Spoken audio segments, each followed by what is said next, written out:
Let me start sharing.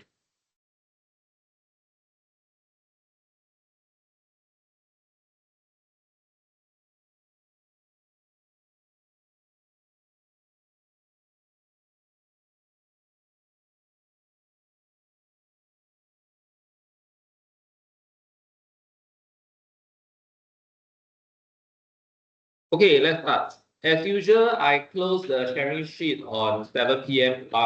Yesterday, so I have copied over the questions. Okay, the first question, may I use an energy cycle instead of an energy level diagram? The answer is yes. Because for Born-Haber cycle, right, by right, it should be an energy cycle, but Hua Zhong gave a energy level diagram. So I think this is quite a, how should I say, a very standard question to solve for ionic compound. So you should be able to score very well for this. So I'm not going through in detail for the energy cycle. You can check Hua Zhong's answer. The next question that was posted to me, may I know if I can state that the Al atom in AlCl3 is electron deficient? The answer is yes. In fact, I think your answer is better because the Hua Zhong answer says that the AlCl3 is electron deficient and can accept a pair of electrons. So for the student that posted this query, yes, your answer is better because it is indeed the Al atom in AlCl3 that is electron deficient, okay?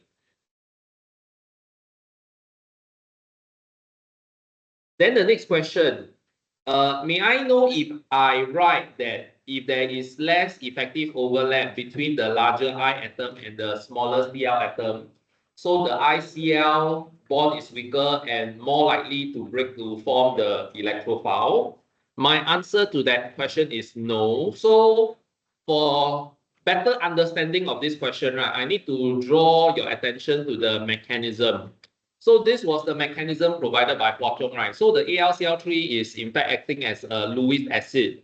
So what it does is it will accept the Cl minus from the ICl to generate the electrophile called I plus, right? Then the I plus will so-called attack the electron-rich benzene ring, okay? So I'm going through this part because the question is why ICl is more reactive. So the query posted by your peer is, can I just answer in the direction of, because now the ICl bond is weaker, right? Then it can form I plus. My answer to that question is no. Because your answer never addressed a point is that if I can break ICl easily, right? Then why is it I cannot generate Cl plus and I plus? Understand? So your answer in that direction is insufficient. So if you look at Hua Zhong's answer, right, which I boxed up in red, right, you should focus on the point that when I is bonded to Cl in the ICl molecule, right, it is I that is carrying the partial positive charge. So when it breaks up, when it reacts with AlCl3, it will generate I plus. Understand what I'm saying? So why is it I that will carry the partial positive charge? Is because Cl atom is more electronegative than I. Understand? So my answer is no to your query. Then another question is, may I know, is it necessary to draw the lone pair on AlCl4 minus in the first step? So let me draw. So I think in our notes, right, normally we don't show the lone pair on AlCl4 minus taking out the H plus from the uranium carbocation intermediate. So I know what the question is asking. So in our notes, we normally write this. Okay, let me put up it. Then we have this plus, then we H, right? This is normally what we draw, right? Can see, right? Then you will get your answer. Then I, and like that, plus AlCl3 plus HCl, correct? This is what we print for you in the notes, right? So this is okay, okay? So no need to follow Hua Zhong to show the, what do you call that, the lone pair on Cl in the AlCl4 minus to take away the H plus. Okay, can?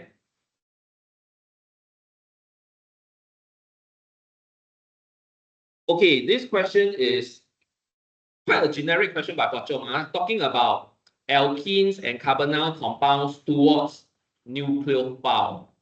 Okay, so we obviously know that nucleophile and alkenes will not react, right? Because nucleophile means I love negative charge. So the CC double bond in alkenes are electron rich, right? Correct? CC double bond in what do you call that? Alkenes are electron rich. Nucleophiles like, sorry, I just now said wrongly, like positive charge. So if you like positive charge, means you are electron rich or negatively charged. But nucleophiles like carbonyl compound, correct, right? Because you memorize the mechanism called nucleophilic addition, correct or not? So the query posted is, may I know how the bonds being non-polar relates it to be electron deficient? Okay, so because the context of this question is about nucleophile or nucleophilic reagent, so we must understand what does a nucleophile do. Nucleophile likes to attack sites or atoms that are electron deficient, right? Correct or not? Or atoms that carry a partial positive charge. Okay, we normally use the phrase electron deficient. So if you think about it, if a bond is non-polar, then there will no longer be delta positive nor there will be delta negative, correct? So it means there are no atoms that carry partial positive charge that will attract the nucleophiles. Understand? So if you look at Hua Zhong's answer, right, there are two parts. First, you need to talk about alkenes and nucleophile actually do not react together. Why? Because like charges repel, right? You talk about CC double bond being electron rich. Then nucleophile itself, because it loves positive charge, most likely they are negatively charged or they carry at least one lone pair of electrons. So like charges repel. Understand? Then carbonyl compounds like to react with nucleophile. Very easy. Why? Because you already memorized the nucleophilic addition mechanism, right? So where does the nucleophile attack? It attacks the carbon that is electron deficient or carry the partial positive charge. Okay. So this is like a very fundamental question.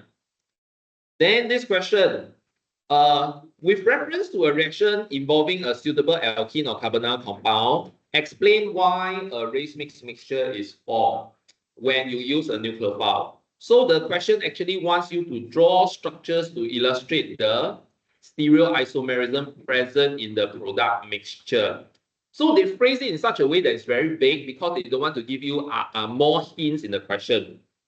So what they want is related, the part 2 question is related to the part 1 question that was before it.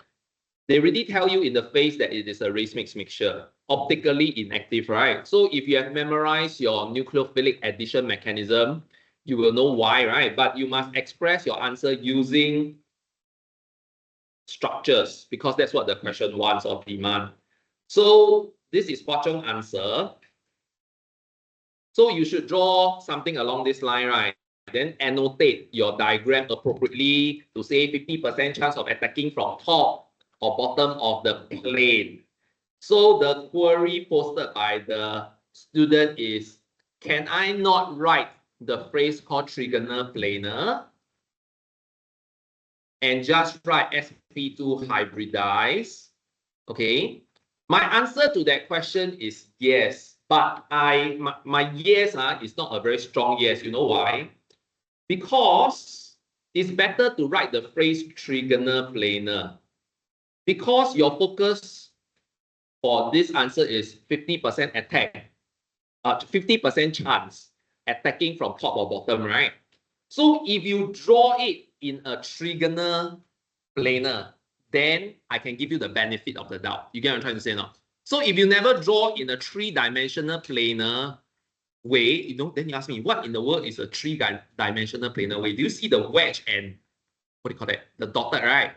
So for some of you, if you just draw like this,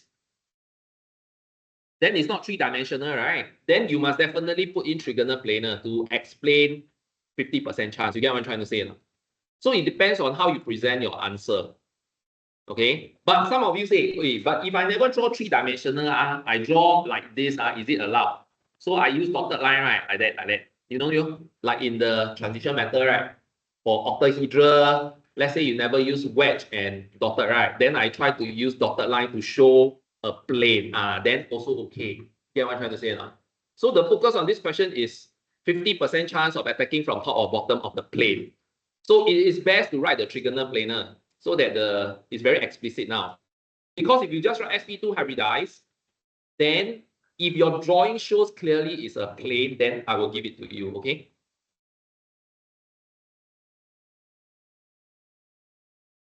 Next question. Wow, this one must be a physics student. No? May I know why having different 3D arrangement lead to different pharmacological outcome or effect? Well, this one is the H2 bio students will be able to tell me lock and key model. In fact, it's an old model. There is a more advanced model called the induced fit model, which I'm not going to teach you. But to explain to a physics student, right, I think seeing is believing. So can we appreciate this diagram I copied from the internet?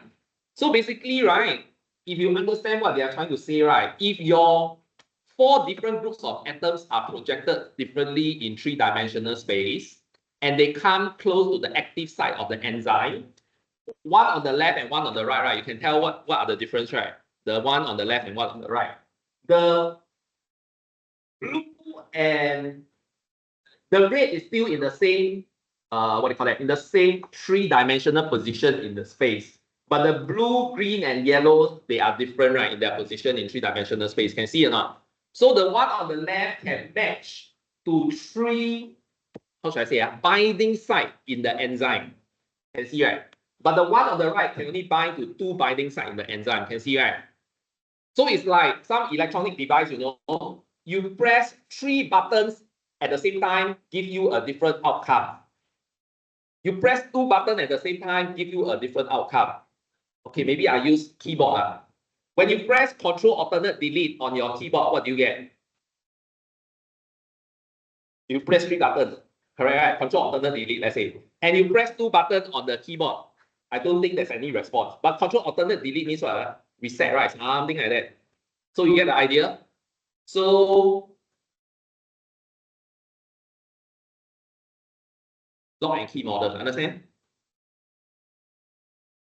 So if they ever said this question, right, just remember this answer from Hua Cheng. Different stereoisomers of the same drug molecule, that means they have the same molecular formula, can have different arrangement of atoms in 3-dimensional space. And what will this lead to? They will bind differently to chiral binding sites in the enzymes or in the human body. This one, if you still don't understand, ask your H2 bio, okay? I'm not going to teach you H2 bio here, understand? So I tried to find the best way that you can understand from a diagram on the internet, okay? There's another question relating to this question. Could I replace different arrangements of atoms to different physical structure? The answer is no, too vague, understand or not? Okay, so this is the preferred answer, okay, from Hua Cheng, which I also agree. Can I?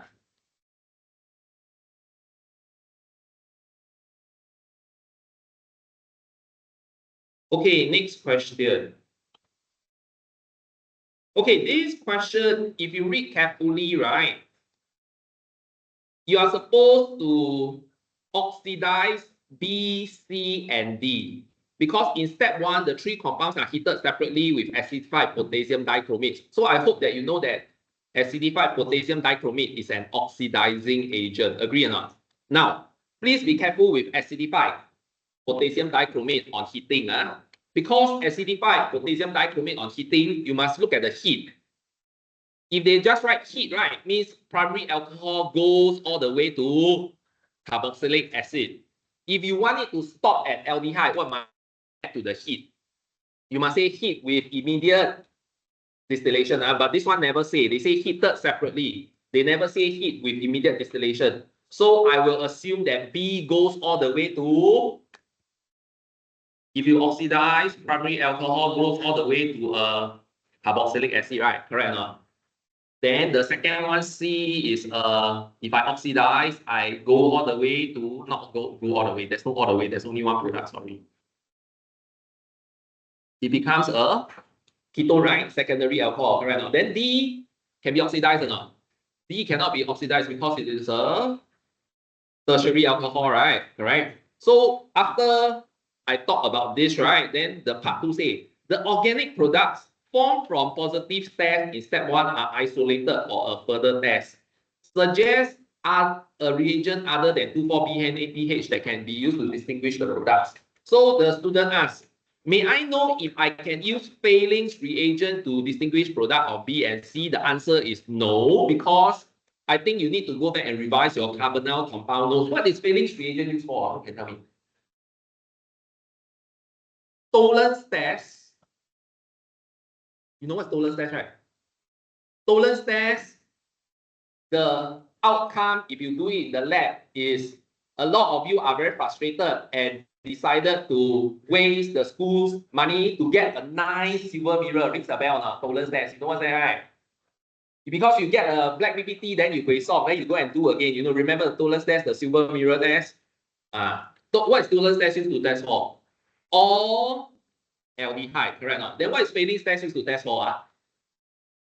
Fehling's test is the break rate PPT, right? Fehling's test will tell you that there is a aliphatic aldehyde. Remember, rings a bell now. So please go and memorize. So Fehling's test is used to test for aliphatic aldehyde. So in this case, if you use Fehling's test for RCOH and RCOR prime, that means carboxylic acid and ketone, right? Then both will not give break rate PPT. You cannot tell them apart. You know what I'm saying or not? So cannot use Fehling's test. Because Fehling's test is to test for aliphatic aldehyde. Understand? So the answer is no. Can? So what are the possible answers? If you look at the Hua Zhong's answer, right? If one product is a carboxylic acid, the other product is a ketone, then I straight away use aqueous sodium carbonate, right? One gives CO2 gas, one doesn't. Okay? Or I can use sodium metal, which is not preferred in the lab because sodium metal gives hydrogen gas, which is explosive, so dangerous, understand? But okay, they give. Then PCl5 will also react with your carboxylic acid to give dense white films of HCl, right? Correct. So the Hua Zhong answer is correct. Cannot use Fehling's, doesn't work at all. Okay. Now, phenol can be converted into phenyl ethanoate via a two-step process. The student asks, may I know if I can use NaOH or NaOH AQ instead of NaOH solid? The answer is yes. Okay. Phenol is a weak nucleophile. Understand? Because the local electrons of O is delocalized into the benzene ring. Then you know the O story. Therefore, the O is not available for donation, something like that, right? So in order for phenol to be part of a reaction to convert into an ester, what must you do? The best yield is to convert the phenol into sodium phenoxide. And then the sodium phenoxide react with a acid chloride, which is Hua Zhong's answer. You see, step 1, they get a stronger nucleophile called a phenoxide anion, right? The Na plus is actually not important because the Na plus is a spectator ion, correct? Not? Then the phenoxide anion reacts with your acid chloride. And what do you call this reaction? Just for revision, what do you call this reaction? What do you call this reaction? Huh?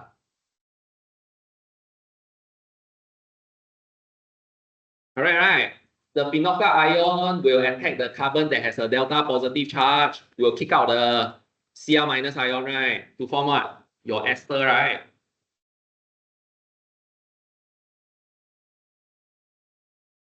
Correct? Nucleophilic substitution, correct? No? Can see? Your phenoxide anion now has a real negative charge compared to phenol. Any species that has a real negative charge compared to a neutral species is a stronger nucleophile, correct? Makes sense, right? Right? Okay, so the Hua Zhong's answer is correct. To produce an ester, if you see a phenol functional group, to get a good yield, you must always convert the phenol into a phenoxide anion. What if you use a phenol and acid chloride? Can it work or not? Can. But the reaction may be lower yield lah, because phenol is a lousier or weaker nucleophile. Understand? So the best way is to convert the phenol into a phenoxide anion. Okay. Okay, what's the next question? This question very interesting. So first, the phenol is E, but it is a substituted phenol. So the R, they don't tell you what position it is bonded to, whether it's carbon 2, carbon 3, or carbon 4. Understand? And then aqueous bromine. What does aqueous bromine do with phenol? Electrophilic substitution. You know aqueous, not aqueous bromine. Aqueous bromine and phenol will undergo something called poly substitution, because OH is a strongly activating group. So if you memorize, right, phenol and aqueous bromine, the major product will be 2,4,6 tribromo-phenol. Understand?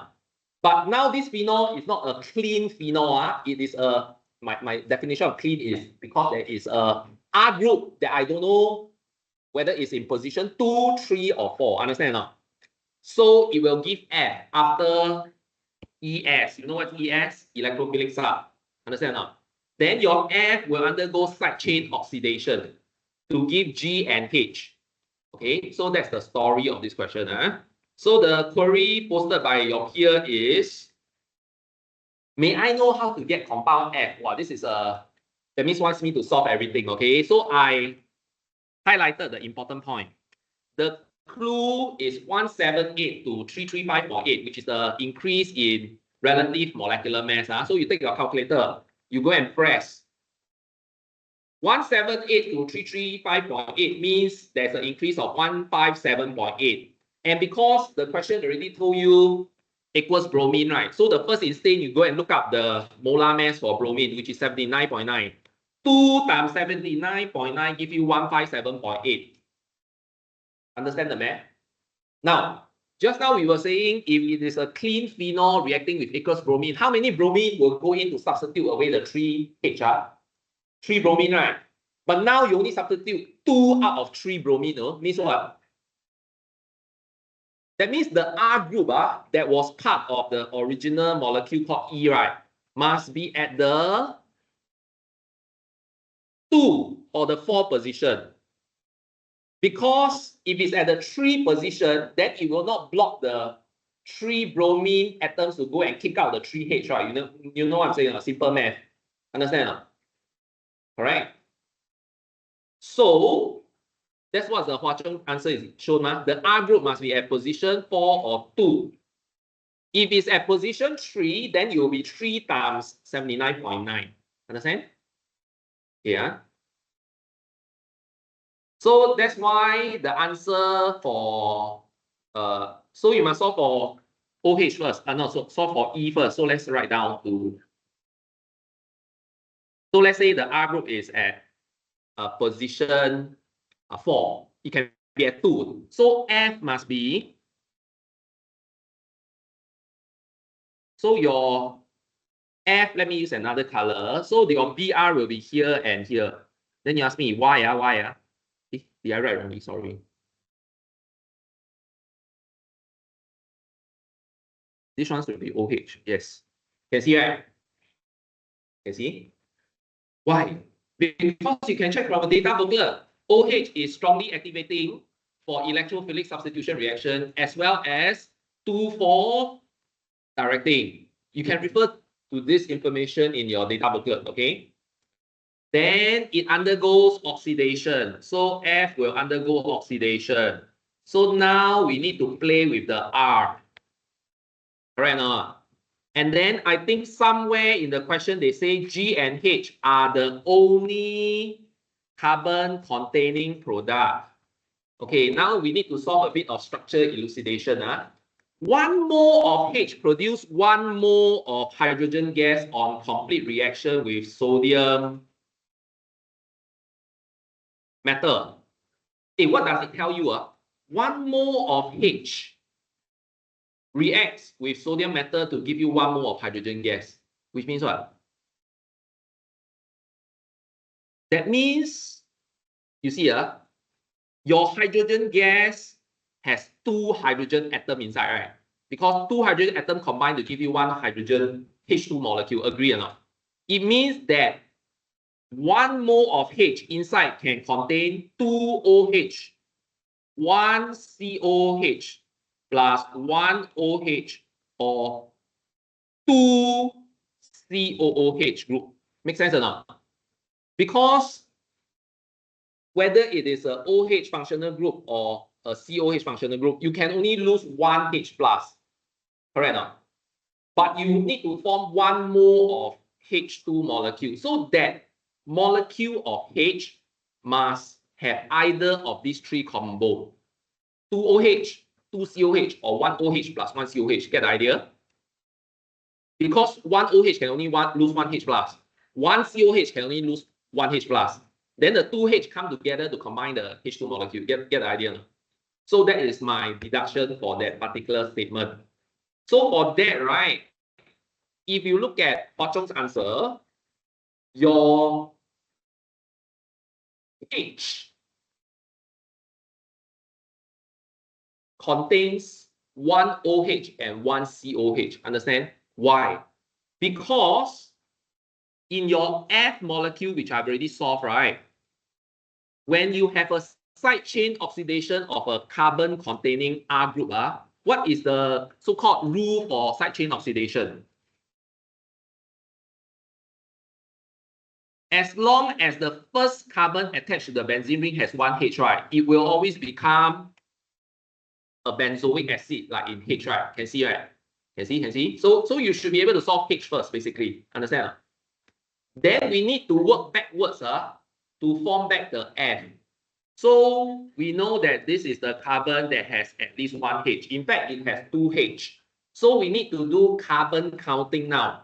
Because the question already say your G and H are the only carbon containing product. So we look at G. How many carbon are there? 1, 2, 3, and 4. So if we work backwards to form back the R group, we should take another 4 carbon. 1, 2, 3, and 4. Understand? That's how I solve. How do I know is it this structure? Take out a calculator and play with 335.8. Understand? So whatever structure you propose, right, must fit the final 335.8, the relative molecular mass. Understand? So that's how you solve. And how do I know it has a so-called ketone? Because you must make an intelligent guess. Since the question already give you a ketone here, right? Maybe I just try to form back. Understand? Then verify your answer taking a calculator to get 335.8. Can? Here. So for those that have tried, I know this question is a structure elucidation, but you do not need to give the the evidence and the deduction, because how do I know no need to give all that? 2 marks only, 2 marks. I don't think they want you to write the evidence and deduction, right? I give the correct structure already 2 marks already, So this one they don't need you to write the so-called the evidence and the deduction. Okay, this one either you do on a piece of rough paper yourself or you process the information in your brain. Okay. Yeah, so I've explained this. Let's go on to the next question.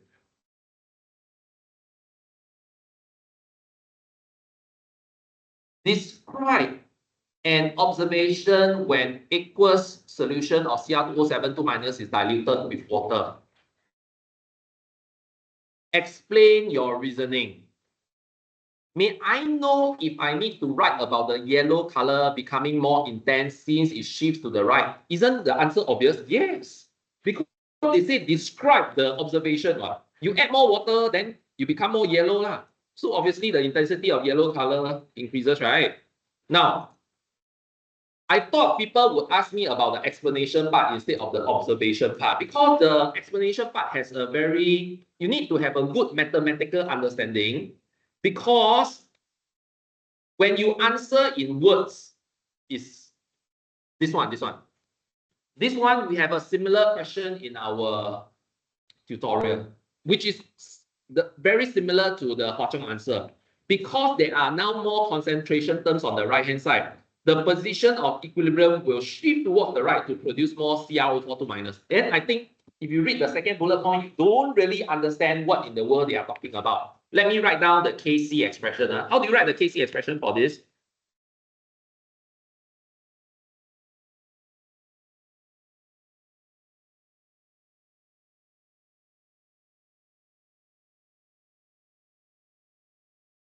Like that, right? We don't include the water because water is the solvent. It is in large excess. How do I know water is the solvent? Because you look at the reversal equation that is printed for this Hua Chong paper. Every other species except the water is AQ. Understand or not? So water must be the solvent. Now, some of you, I believe, you use the wrong reasoning, but you still can get the same observation, which means the intensity of the reaction mixture will become more yellow. You know why? Because you say that when I dilute with water, right, then the concentration of water will increase. Therefore, the POE shift right. It sounds very legit, right? But your answer is wrong. You know why?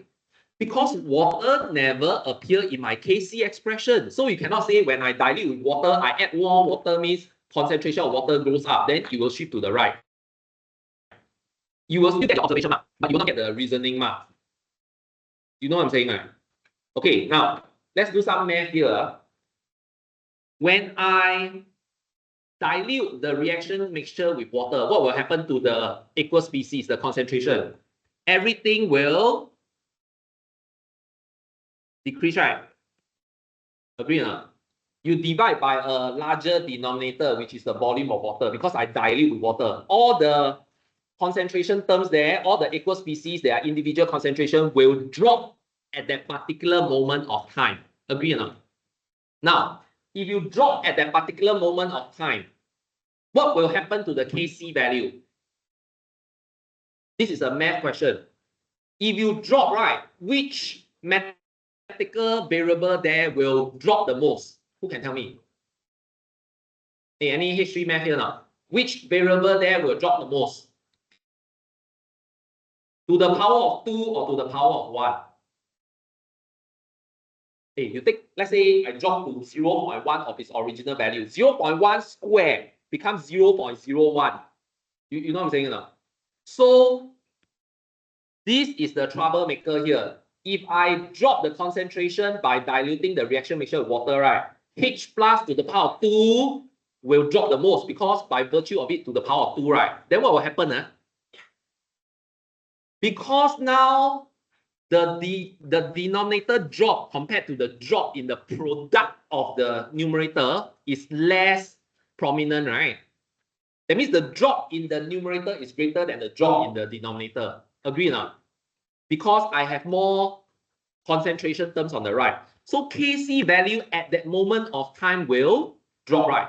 Remember my phrase, at that moment of time. But I know Kc cannot drop. Why Kc cannot drop? Because Kc value must remain the same at the same temperature. But by math, at that moment of time, if I drop water, not I drop water, I add in water, I know that Kc value will drop at that moment of time. So to rectify this problem, the POE must shift to the right. Understand? Why shift to the right? Because I want to mitigate the very large drop in H plus when it's to the power of 2. Understand? So if you look at Hua Chong's answer, right, that is their way of explaining I need to keep Kc value the same. But actually, this is also what is printed in our chem equilibrium tutorial notes. We just need to say, because there are more concentration terms on the right-hand side, the POE shift to the right. But the understanding part is actually the math. That's why I took so long or took more time to explain to you the math. Yeah.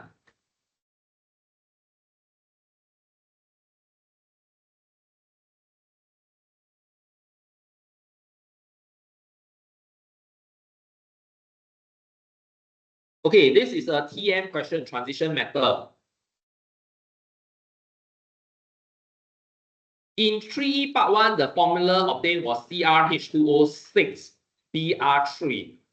If the formula of the complex has 4 water ligands, may I know what happened to the other 2 water molecules? Okay. So what the student is asking, right? After I successfully counted the molecular formula in part 1, this was the formula of the hydrated salt. Agree now? Now, what is your understanding of a salt?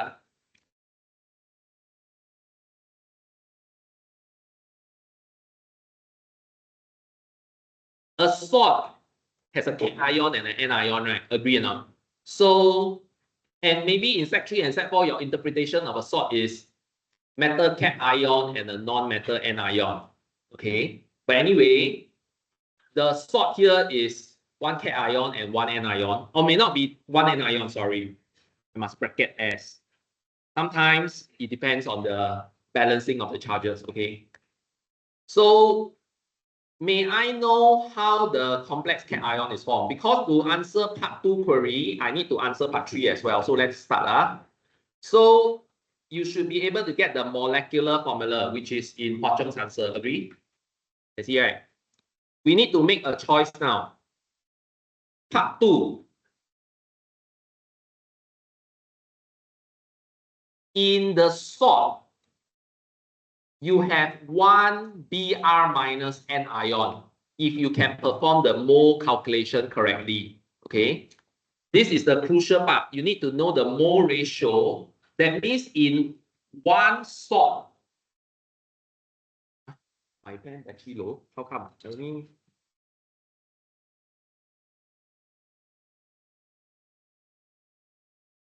let's ignore this. Your 1 salt inside contain 1 anion. So, and the anion must be Br minus. Why? Because 1 Br minus will combine with 1 Ag plus to give you the cream PPT called AgBr, right? So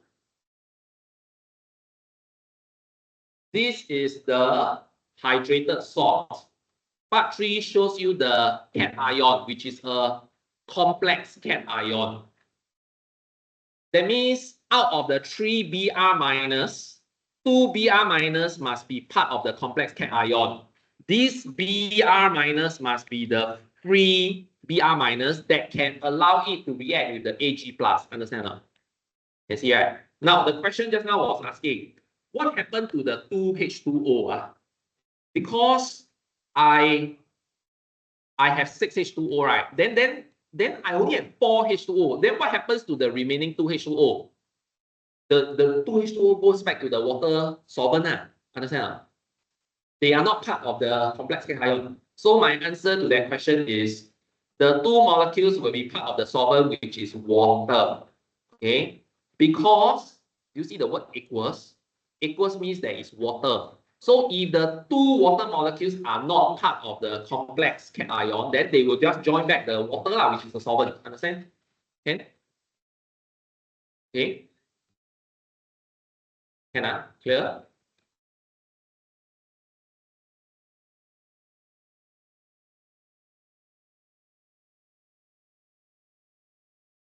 Okay, let's go to the.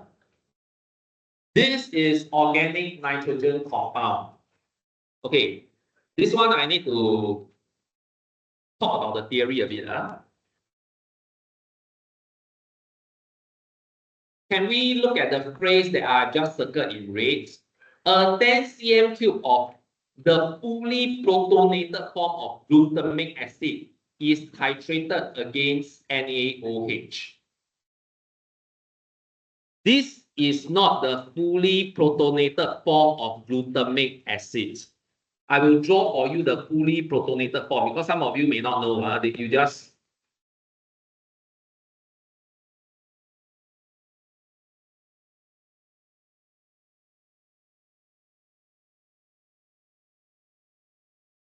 this is the fully protonated form on the left hand side in red.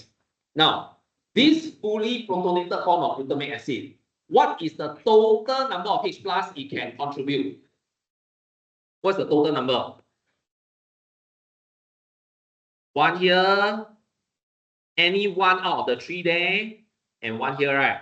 So basically, 1 mole of fully protonated form of the glutamic acid can contribute 3 H plus ions. Understand or not? Can see, right? Which means that 1 glutamic, yes, acid fully protonated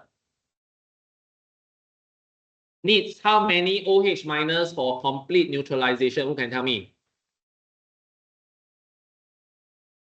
3 OH minus, right? Correct or not? So, to phrase it another way,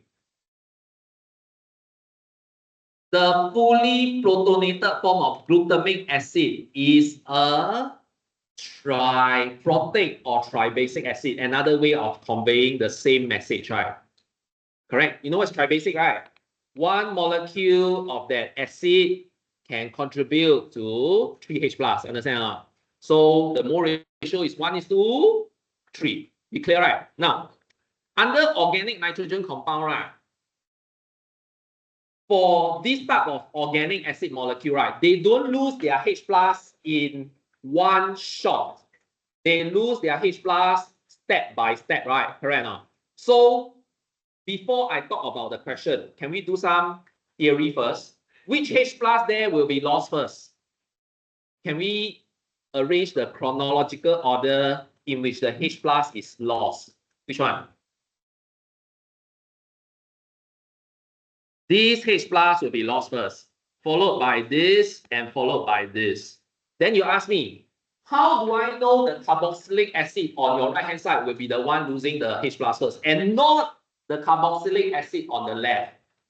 Because both are carboxylic acid, right? How do I know it's the one on the right that will lose the H plus first? In H2 chemistry for organic chemistry, right? If I were to ask you to compare the acidity of two acid molecules, what is your first instinct? Your first instinct is to draw the conjugate base after the acid molecule has lost the H plus, right? Conjugate base means you draw the anion, right? Correct or not? Now, how do you explain which anion is more stable?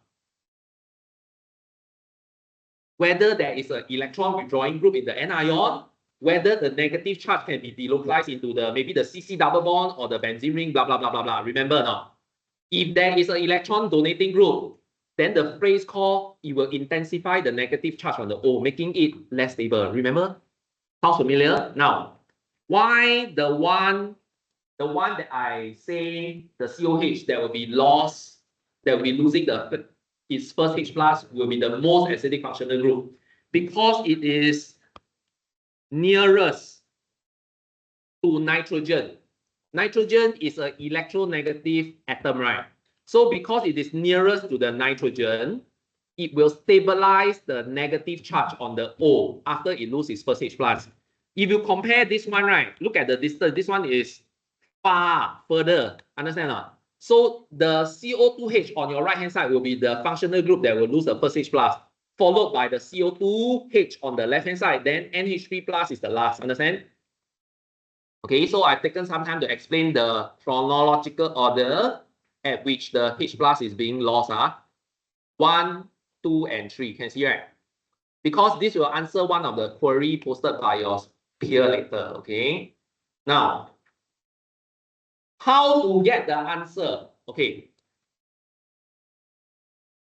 Do you see 60 cm cube? To reach full neutralization, you need to pour in 60 cm cube of the NaOH, right?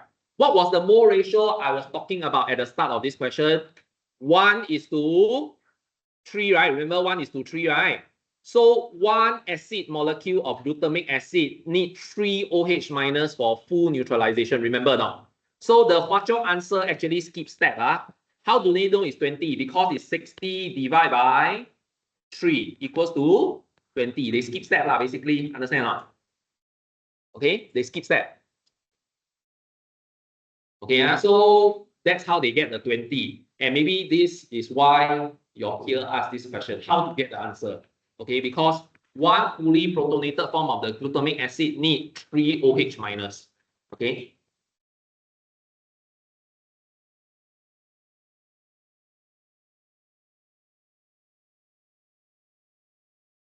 Next question. Draw the Zwitter ion. Who can tell me what's the Zwitter ion? What is the characteristic of a Zwitter ion? A Zwitter ion has no net charge. So you place it in an electric field, it will not migrate to the positive pole or the negative pole. Understand or not? So the Zwitter ion has plus charge and minus charge. Can you see or not? Okay. The student is asking, how do I know it is the COH on the right-hand side that will lose the first H plus? I have already explained in detail at the start. Because the CO2H on the right-hand side is the most acidic functional group there. Because it is found located nearer to the nitrogen atom. So nitrogen being electron withdrawing will disperse the negative charge more effectively compared to the CO2H on the left-hand side. Understand? So is it okay to draw either version? The answer is no. It must be the CO2H on the right-hand side that will lose the first H plus. Okay. Part 5. The isoelectric point is the pH where the amino acid exists primarily as the Zwitter ion. On the titration curve, mark the point at which this occurs with a cross. Okay.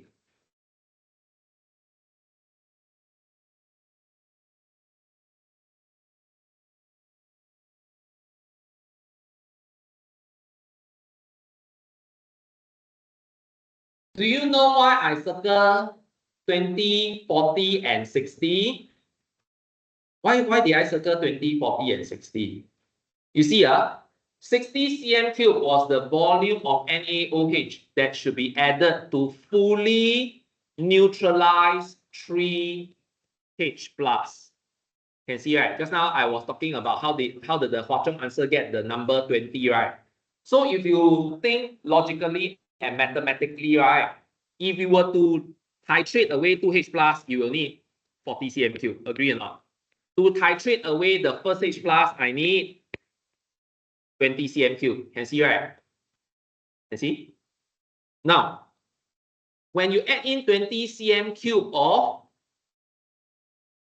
NaOH, it will react away all the H plus from the most acidic functional group, which is the CO2H on the right-hand side of the glutamic acid. So this is actually the first equivalence point. And the first equivalence point react away all the first H plus. And where is the first equivalence point? When you add in 20 cm cube of NaOH. Understand? Understand? So just now, previously, they asked you to calculate the concentration. So you know that 60 cm cube is to react away all 3H plus. So 40 cm cube must be the react away 2H plus. So logically, 20 cm cube is to react away the first H plus. Understand? So I hope I've answered how to obtain PI. PI means isoelectric point. Isoelectric point, and they tell you at isoelectric point, the amino acid is a Zwitter ion.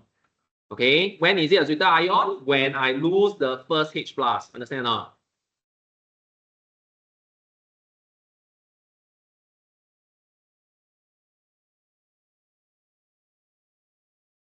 Okay, I'm running very close to 10. Wait, is this the last question? I think so. Okay, this question. May I know how to derive the structure for P and R? Okay, so I highlighted the clues. Compound P does not rotationally polarize light and is insoluble in both HCl and aqueous NaOH at room temperature. Suggest the structures for P and R. Now, maybe we can do something for N and P first. I've written something down. If you analyze just purely from the molecular formula, to go from N to P, you minus 1 Cl plus 1 C and plus 1 N. Can see or not? So my first instinct is that plus 1 C plus 1 N take away 1 Cl. What does it remind you of?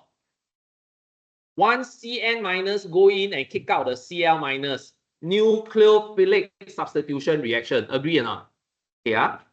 So if you look at Hua Chong answer, do you see that P is this thing here? Can see or not? The Cn minus has gone in to kick out the Cl minus. That's how I know. But to solve Q, you need to solve R. C4H6O4. And they already tell you it's a dicarboxylic acid.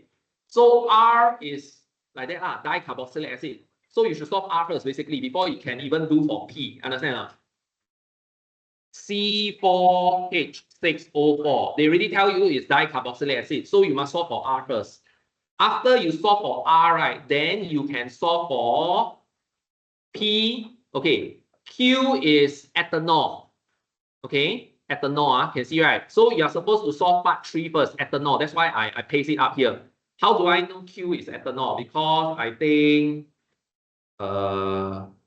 suggest the structure for Q. Okay. So you must be able to solve Q is ethanol. Then you combine Q and R together to get P. Okay. How do I know? Because you need to analyze the formula. Your Q, right, must be something that gives you a positive iodoform test. So, your Q is something that gives you a positive iodoform test, and ethanol fits the description, right? Now, if you look at Hua Chong's answer, right, how did they get from P to Q? This is alkaline hydrolysis. Okay, so you need to work backwards. Basically, you cut here. This is the one that gives you your ethanol, C2H5OH. And then the remaining one, you get your dicarboxylic acid, the salt of the dicarboxylic acid. But this question is quite tricky. Let me tell you why. When you hit with NaOH, you not only break the ester linkage, you also do something to the Cn. Cn hit with NaOH AQ, you convert it to COO minus Na+. Therefore, it fits the description of salt of a dicarboxylic acid. Understand?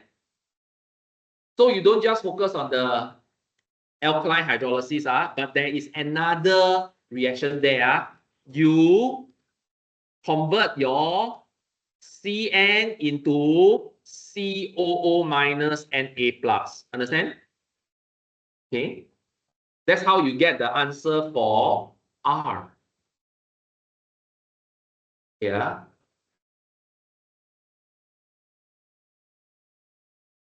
Okay. So go home and think about it. Because some organic questions are the same reagent and condition can cause 2 different chemical reactions, which is in this case, you break your ester linkage, you also convert your RCN into RCO minus. Okay, I think I will answer this last question. Yes, this is the last question. Okay, sketch the graph of Kp against temperature. Because the student know that Kp will decrease with temperature because of the clue in green, right? The student is asking, how do I know the Kp the decrease is not a straight line, but a curve. Okay, actually, this is not in syllabus. But if you need to know, there is something called the Van Hoff equation, which I have copied and pasted from the internet. Okay, but basically, I think if you were to draw a decrease, a straight line, I think they will still mark you correct because you are not expected to know the Van Hoff equation, okay, to answer this student's query, okay? But it should be a curve, okay? So with that, I will end my lesson. I managed to cover all, except for the last one. Never mind, I will type in the Google Sheet, okay? But I don't want to keep you away from the next lesson because it's 10:24 already.